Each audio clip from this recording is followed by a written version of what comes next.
Hello and welcome to Two Men and a £5 Note, the story of M&S. I'm Caroline and I'm part of the team at the M&S Company Archive in Leeds. Today we're going to look at the long history of M&S, from the very beginning in the 1880s right up to present day. It's a fascinating story and I'll be sharing documents, photos and film from the extensive M&S archive collection. If you're watching the premiere of this talk, I'm here to answer any questions in the chat on the right hand side, otherwise just email us at company.archive@m&s.com with any queries. We'll start with a quick introduction to the business and the archive. The M&S Company Archive celebrates the role that Marks & Spencer has played in people's lives for over 135 years.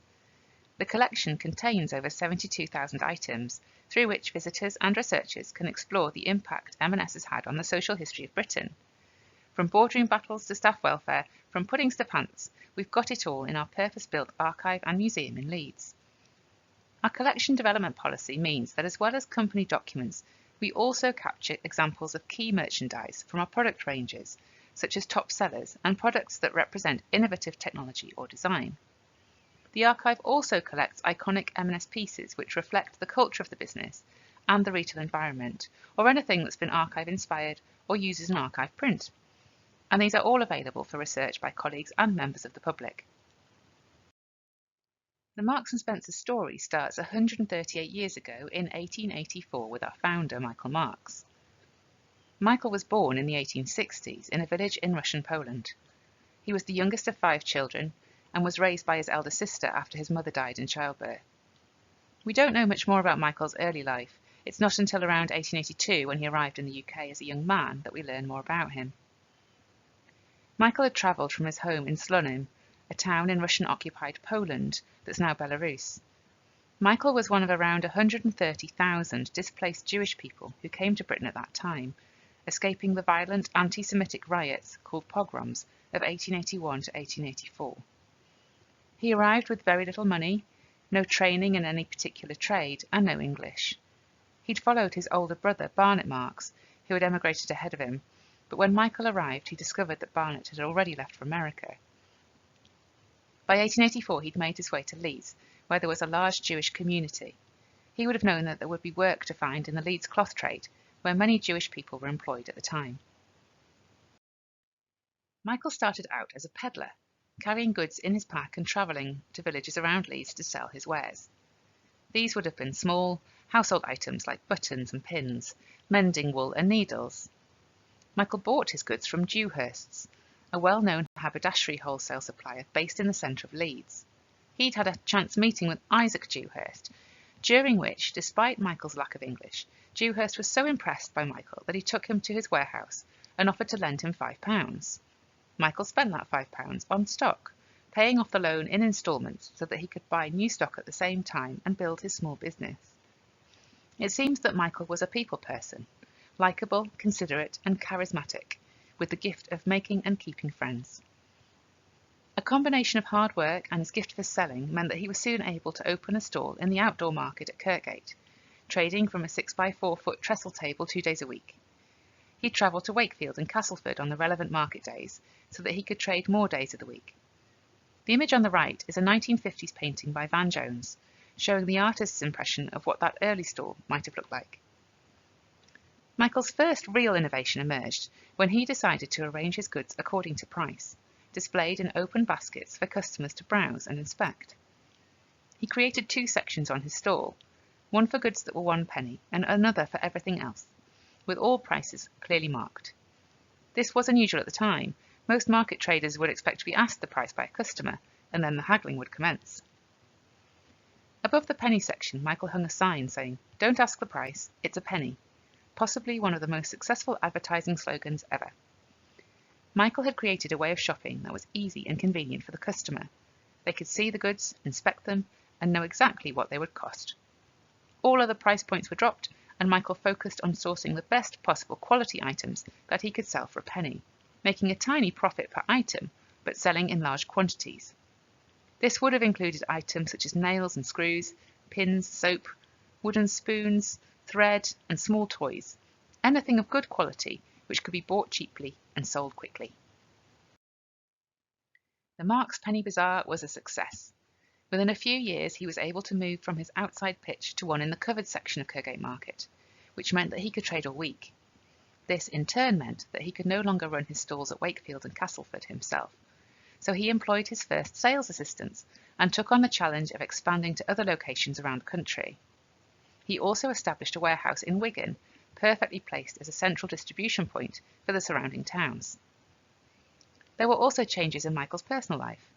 In November 1886, he married Hannah Cohen at the Belgrave Synagogue in Leeds. Their marriage certificate gives Michael's age as 22 and Hannah's as 21. They went on to have 5 children: Simon, Rebecca, Miriam, Elaine, and Matilda. In around 1893, Michael moved his family and his business to Manchester, opening his first shop at 20 Cheetham Hill Road, with the family living above. This first shop allowed Michael to expand his customer-centred approach to retail. "Don't ask the price, it's a penny" was painted on the front of the shop, and goods were displayed on open counters, encouraging customers to go in, inspect the merchandise, and enjoy the experience of browsing. This was a new idea. Customers were usually separated from the goods by a large counter, over which the shopkeeper would hand them their purchases. Michael was introducing a new form of shopping that's much more familiar to us today. As the business became more successful, it became difficult for Michael to manage it on his own. He approached his first business contact, Isaac Dewhurst, with the idea of going into partnership. Dewhurst declined the offer, but recommended that Michael speak to Thomas Spencer, his senior cashier.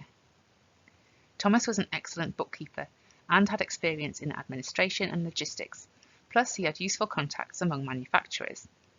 Tom was from Skipton in Yorkshire. He had a son, also Thomas, from his first marriage, and in 1892 he married his second wife, Agnes, a teacher. Agnes went on to play a significant supporting role in the business, retaining the majority of her shareholding until her death in 1959 at 98. She retained a lively interest in the company and visited her local stores to see how trade was doing right up until her 90th birthday. 2 years before her death, Agnes donated £400,000 to the Marks and Spencer Benevolent Trust, the precursor to the pension scheme. This was the bulk of her fortune, and she left most of the remainder to the Agnes Spencer Charitable Trust. The picture on the right shows the Spencer family, with Tom seated in the middle and Agnes in front of him at their home Whittington Farm near Lichfield in around 1903. This was the year that Tom retired from the business to pursue his hobby of chicken farming. He died in 1905. On the 28th of September, 1894, the famous partnership of Marks and Spencer was born, with both partners investing £300 each. In the archive collection, we hold the original cash diaries kept by Mr. Marks and Mr. Spencer. They show the money put into the company by the two men and costs for the first few years of the business. By 1900, Marks and Spencer had expanded to include 36 penny bazaars, 24 in covered markets, and 12 high street shops. The early 1900s saw huge growth in the company, with expansion into high street stores across the country. The new stores were called Marks and Spencer Penny Bazaars, keeping the penny price slogan and adding the words "admission free" to store frontages. This was a continuation of Michael's innovative marketing strategy, encouraging customers in to browse without any obligation to buy.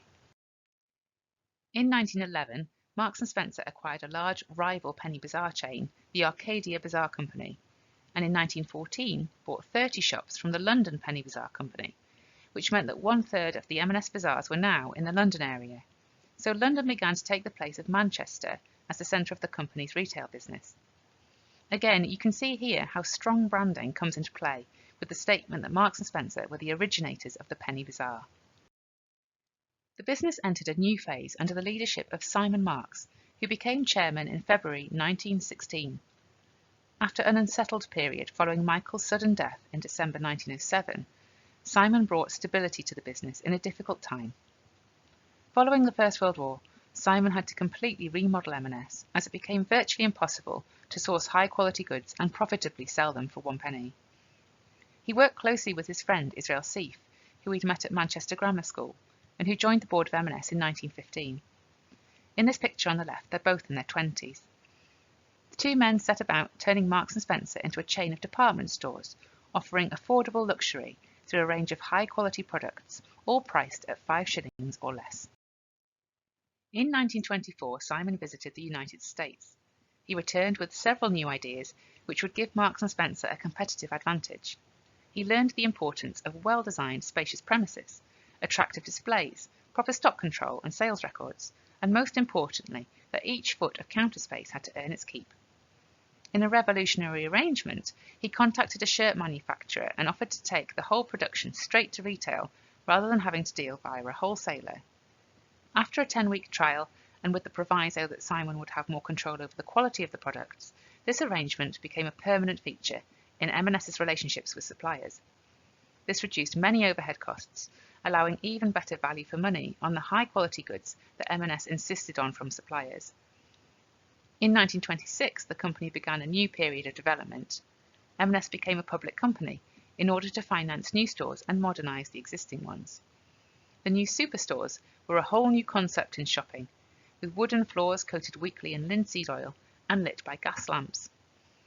Some of the household goods were cut out and replaced by new lines in textiles and foods, a gradual changeover which continued through the 1930s.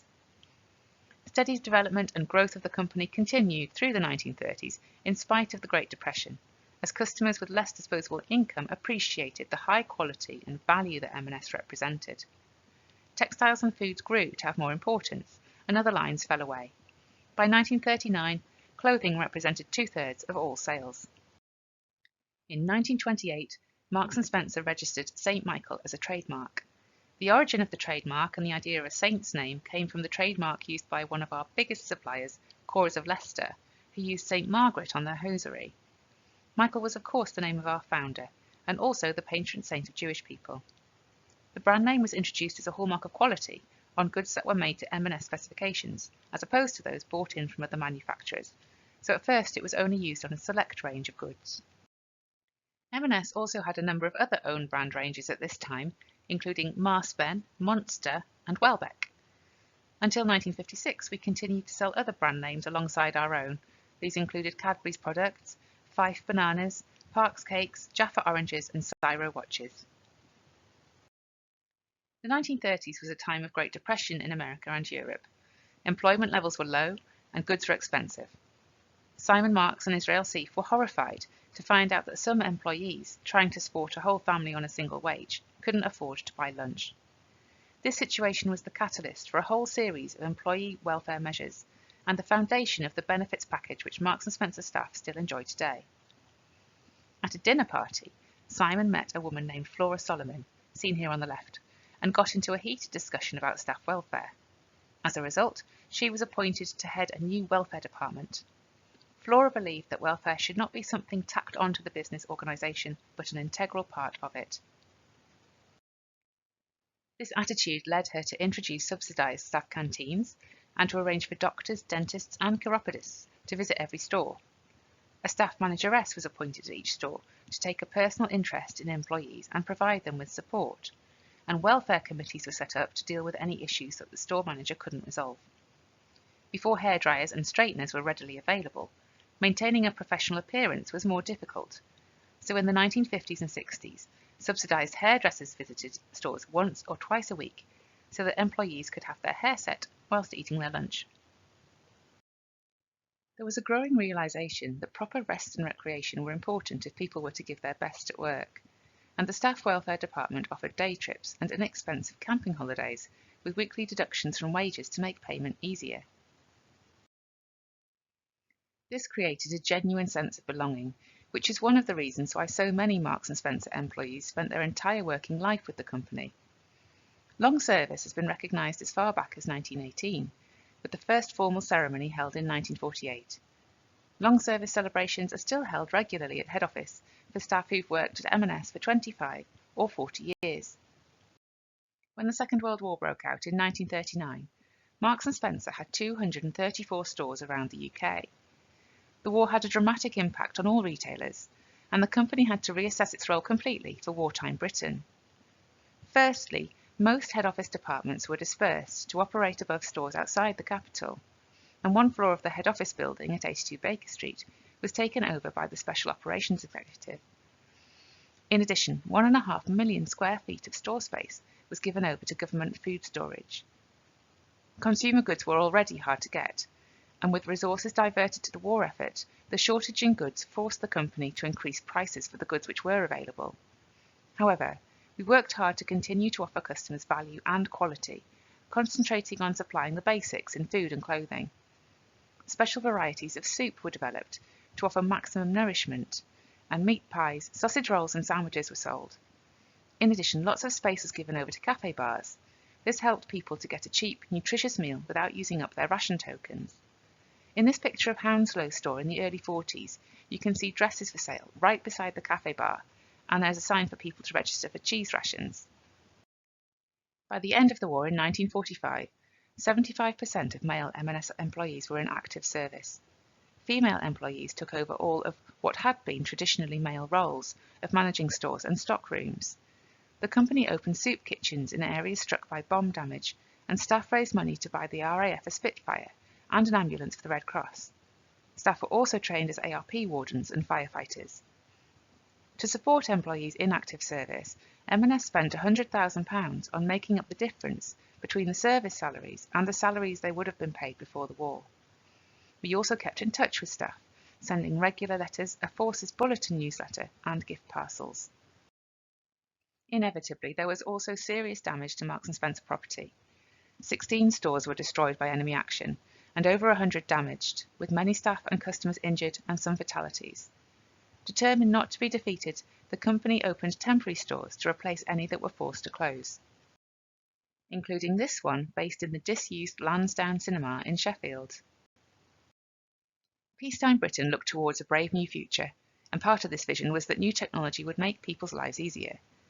Alongside household appliances like vacuum cleaners and washing machines, this meant new synthetic easy care fabrics that lasted longer, allowed a wider colour range and didn't need ironing. M&S were pioneers in bringing new fabrics to the high street, and we were involved in a wide variety of developments in the textile industry. These ranged from the creation of a new fabric, the self-named Marspun, a kind of spun rayon, in the late 1940s, through Tricell, Orlon and Acrylan in the 1950s, to Cortel, Terylene and Crimpline in the 60s and 70s. Our customers of the 1960s really valued modern innovations, and in foods as well as fashion, the demand for labour-saving products grew. By the end of the 1950s, M&S technologists were working on safe ways of selling dairy products and meats, beginning with chicken. Most stores at the time sold their poultry frozen because of the risks of bacteria causing food poisoning, but M&S believed customers wanted fresh products and began to explore safe ways of selling chilled rather than frozen meat. In order to keep meat fresh, M&S invented the cold chain process. From 1960, chickens were chilled straight after slaughter, carried in refrigerated trucks, kept in refrigerated storage, and sold from refrigerated counters, all at 4 degrees centigrade. The entire cold chain process, developed by M&S and its suppliers, was unique at the time. By the early 1970s, home freezers were becoming cheaper and more readily available. So in 1972, M&S introduced frozen foods, including lasagna and pizza. By 1973, convenience food was being sold in 100 Marks & Spencer stores and was a huge hit with the public. In 1970, we were the first major retailer to introduce sell-by dates as a guarantee of freshness. And in 1974, Indian and Chinese ready meals were first trialled at M&S. M&S has been selling products for the home since the earliest days, when items like soap graters and ornaments made up part of Michael Marks's product range. By 1926, departments in our stores included household goods, glass, china and earthenware, cutlery, tin and enamelware. Items like decorative tea sets were popular as an affordable luxury in the 20s and 30s, alongside the more practical light bulbs and batteries. After the war, the range of homeware products declined as the focus on foods and textiles increased. But by 1969, we were selling nylon-fitted sheets, pillowcases, rugs and bedspreads, and cotton and terylene sheets and towels. By 1974, customers could satisfy virtually all of their basic home needs in the major stores: curtains, bedding, rugs and kitchenware. Unlike fashion merchandise, colours and designs in St Michael home furnishings didn't change frequently, allowing customers to create a look over time. The range continued to develop, and in 1985 we produced our first homeware catalogue, showcasing bedding and accessories alongside furniture for the kitchen, living room and bathroom. In 1986, the first M&S home furnishing shops opened opposite the Marble Arch and Croydon stores in May of that year. Everything was displayed in complete home settings. In 92, homeware was scaled back to concentrate on core areas like bedding, bathroom accessories and kitchenware. The department was expanded and given more space in stores from the late 90s, when more standalone M&S home stores began to open. Home continues to be a core part of the M&S offer. M&S has catered for children from the early days. The penny bazaars stocked a selection of small toys like this yo-yo and toy soldier. From around 1910, we started selling children's books, with a whole illustrated range under the Marspen label in the 20s. We also have a lovely selection of 50s toys in the collection, including this toy cat and peach blossom doll. The first recorded mention of children's clothing being sold by M&S dates to 1927, and we've sold schoolwear since the 1930s. M&S became known for schoolwear thanks to the ranges being well made, hard-wearing and easy to care for, and we continue to lead the way in innovative and sustainable school clothing. We added a mobile phone pocket to school blazers and have been using recycled materials in our children's wear fabrics for a number of years. More recently, we introduced our easy dressing range, offering adaptive clothing for children with additional needs. Women's wear started out small at M&S. In the early days, our merchandise included women's accessories like hat pins. As we abandoned the penny price point, we were able to stock a wider range of women's clothing, such as dressing gowns and blouses by the 1930s. We have one of the best utility women's wear collections in the country, which demonstrates the popularity and durability of our 1940s clothing. We created eye-catching prints using colour and design to compensate for restrictions on other materials. In the 1950s, our Dior-inspired New Look designs with nipped-in waists and full skirts made movie star-style fashion accessible to ordinary women. As well as the easy care garments for the modern woman that we've already heard about, the 1960s and 70s also featured fashion ranges aimed at younger customers. We launched our first range of office wear for women, as more women were going to work outside of the home. In 2000, the St. Michael label was phased out, and new sub-brands like Autograph, Peruna and Blue Harbour were introduced. We worked with well-known designers and celebrities to create limited edition collections. In the early days, we provided inexpensive clothing for working-class men, competing with chains such as Lipton's and the Cooperative. For example, in the early 1920s, we sold men's work dungarees, alongside a serviceable serge coat, which cost less than a third of a similar men's coat from the C&A chain. Our menswear ranges continued to develop over time, but it was mainly casual wear that we were known for. It wasn't until 1972 that our suit department was established, and men's formal separates, suit jackets and trousers sold separately, weren't introduced until the early 80s, when a breakthrough in colour dye technology meant it was possible to guarantee that fabric colours would match without having to buy a complete suit cut from exactly the same roll of cloth. Over time, our ranges became more fashion-led, and in the 90s, the continental-inspired Italian collection was introduced. Menswear has also seen some major innovations, such as water-repellent stormwear jeans, machine-washable suits, crease-resistant linen and fresh feet socks. In 2012, the iconic Plan A men's suit was launched, with most of its components made from sustainable sources. If you'd like to know more, you can join our online event Menswear at M&S on the 29th of June. We sold our first bra in the mid-1920s. It was designed to flatten the breasts to suit the fabulous flapper fashions of the day. Changing trends meant that within a few years we were selling bras with cups that lifted and separated the bust, a look made popular by the Hollywood sweater girl look. From quite early on, we offered a range of lingerie products to suit all tastes and pockets. For example, in the 30s, we sold glamorous French knickers alongside practical cotton knickers with elastic just above the knee. Corsetry became popular after the Second World War, with two main types on offer: roll-ons and more rigid structured corsets which fastened with hooks and eyes. By the 1950s, lingerie was growing more fashion-conscious, with nylon crepe de chine nightdresses available in exotic shades, and easy care synthetic fabrics proved popular for lingerie throughout the 50s into the 1970s. In the 80s, we were offering customers high-fashion coordinated ranges, and by the 1990s, we'd started working with designers to offer limited edition collections. Did you know that a third of the UK's female population wears an M&S bra, and nearly half wears M&S knickers? From that very first slogan, Don't ask the price, it's a penny. To our latest Christmas advert, we've used advertising in many forms to make M&S a household name. We've been advertising since 1909, when we started producing grand annuals, magazines full of interesting stories, which also had lots of adverts for M&S goods. Our first cinema adverts arrived on the big screen in the 1950s. At the time, most people wouldn't have owned a TV, so cinema was a great way of reaching a mass audience. They were produced on a lavish scale, with the look of Hollywood musicals featuring dance troupes and expensive sets. Many were produced in association with suppliers, and also featured the slogan, "Available from your M&S." In the 1950s, we also saw the launch of the M&S employee magazine, St Michael News. As well as information for employees and news about what was happening in the business, the magazine featured adverts for M&S products. The idea was that employees would take the magazine home and share it with their families, friends and neighbours. Although St Michael News is no longer produced, it's been followed by other company magazines, including our M&S, the current employee magazine. Our first TV ad appeared in the 1960s. At first, television adverts focused on clothing ranges. M&S food products were not advertised on TV until 1972. We took a break from TV advertising in the 1980s and 90s, returning in the 2000s. 2004 saw the launch of the famous "This is not just food, this is M&S food" campaign.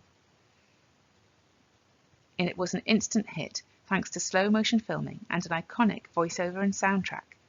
Sales of our melting middle chocolate pudding increased by 3,000% after the first airing. As a company, Marks & Spencer has always been much more than a collection of shops. Throughout our history, we've aimed to play a broader role in the communities that we operate in and act in a socially and environmentally responsible way. Michael Marks installed gas rings in the early shops so that staff could make tea and heat food. In 1937, Simon Marks oversaw the donation of over 17,000 items of clothing and volunteering of staff time to 4,000 child refugees fleeing the Spanish Civil War. In 1965, we introduced free cervical cancer screening for employees and were the first company in Europe to provide a mobile breast screening unit to visit stores in 1976. M&S has always had a strong relationship with the charity sector. Fundraising has always been a key feature of store activity. In 2004, Marks & Start was launched, a work experience programme which helps people who are homeless, have disabilities, are lone parents or are young and unemployed to get into work.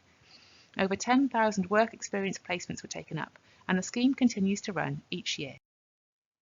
Plan A was launched in 2007. This is our eco and ethical plan that began as 100 ethical and environmental commitments that we planned to achieve in 5 years. It was named Plan A because when it comes to saving the planet, there is no Plan B. We introduced a 5p carrier bag charge in 2008, leading the way in reducing single-use plastic bags. All money raised went to the environmental charity Groundwork. Within the first 6 months, the scheme raised over £500,000 for the charity and saved around 150 million carrier bags from going to landfill. In 2014, we launched Plan A 2020. Having achieved a large number of goals from the original plan, including becoming carbon neutral, sending zero waste to landfill and reducing packaging by 25%, Plan A 2020 produced new revised commitments. We reset Plan A again in 2021 on our mission to become a net zero business across our entire chain by 2040. Net zero means that we don't add any more greenhouse emissions to the atmosphere than we take out of it. In 2016, we started working with Neighbourly to redistribute unsold food from stores to local communities, helping charities such as food banks, community centres, cafes and hospices. From fair trade to animal welfare to sustainable cotton, there's too much to mention here. But to see what we have done and what we are doing, have a look at the sustainability pages of the M&S website. The Marks in Time exhibition opened at the M&S Company Archive in March 2012. Celebrating the role that M&S has played in people's lives for over 135 years, the exhibition explores the development and impact we've had on the social history of Britain, showing how M&S has led the way in innovation, quality and service. Featuring unique artefacts, historic garments and films and photographs from the archive, the exhibition tracks the journey from market stall to penny bazaar to international retailer. The archive is based at the University of Leeds. The exhibition is free and is open Monday to Friday, 10 till 4. M&S has come a long way from our humble beginnings in 1884. The company we see today must be beyond the wildest imaginings of Michael Marks as he travelled around Leeds with his tray of penny goods. Yet it was his vision and integrity, and that of his son Simon Marks, that made it all possible. And that brings us to the end of our talk today. I really hope you've enjoyed taking a look at the story of M&S. All of our past talks are available on our YouTube channel, so if you'd like to dig a bit deeper into M&S history, that's a great place to start. Do get in touch if you have any questions, and keep an eye out for more online events on our website, www.marksintime.marksandspencer.com.